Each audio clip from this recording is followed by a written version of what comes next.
vai ter assunto. Mas é um ano decisivo, então. É um ano muito importante, por vários motivos. É o ano que tem a maior quantidade de eleições na história humana. A gente Coincidindo? a gente vai ter em mais de 40 países eleições nacionais. Se a gente incluir as eleições para o Parlamento Europeu, mais de 70 países. Além disso, em grandes países tem eleições municipais, como aqui no Brasil. Então, se a gente juntar tudo isso, quase metade da população mundial vai participar desse mega processo eleitoral. Então, uma quantidade inédita de eleições.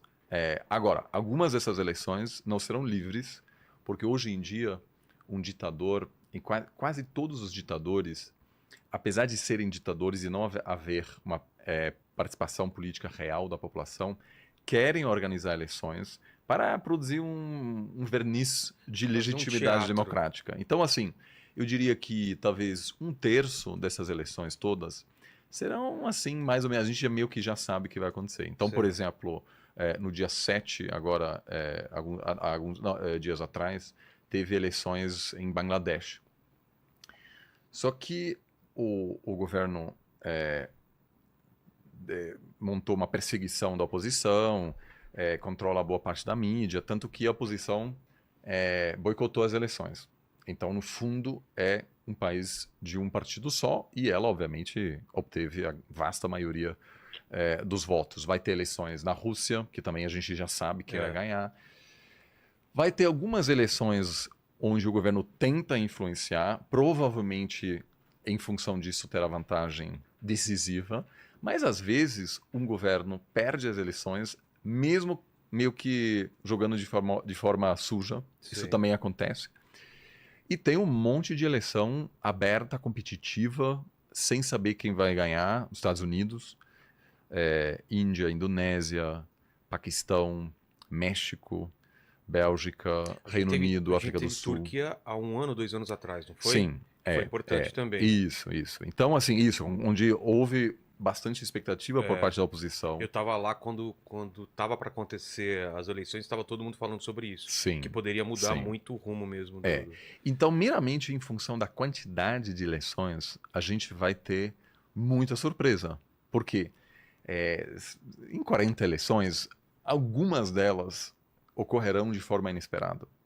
A ciência política, a gente consegue fazer pesquisa de opinião. Na Argentina, vocês esperavam? Sim.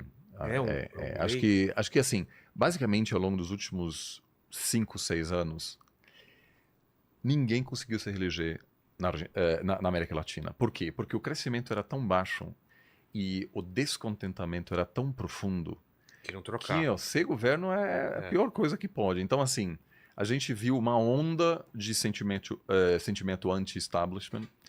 Então, Brasil, Colômbia, Chile, Bolívia, Argentina, em todos esses lugares a oposição ganhava. Então, sim, o nosso palpite foi de que a direita ia ganhar, porque você tem um país numa situação catastrófica do ponto de vista econômico, e o ministro da Economia deste governo que estava governando enquanto o país colapsava era o candidato do partido governista. Então, era muito difícil para ele explicar para a população que ele merecia um mandato como presidente da Argentina. Então, o Milei ganhou porque era o cara mais diferente, por assim dizer, do governo. As pessoas queriam algo completamente diferente. Elegeram o Milei, que não tem maioria no Congresso, então vai ser muito difícil para ele implementar muita coisa. Mas, assim, a gente vai ter eleições com grandes consequências internacionais, porque os eleitos não só mudam a política interna, mas também mudam a estratégia internacional, né? Então, o Trump pode voltar. E amanhã vai ter uma eleição muito importante, porque Taiwan é hoje um dos principais focos de instabilidade geopolítica global.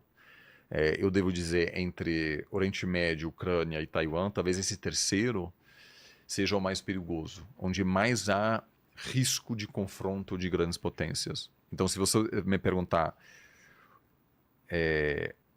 se começar a Terceira Guerra Mundial em algum momento ao longo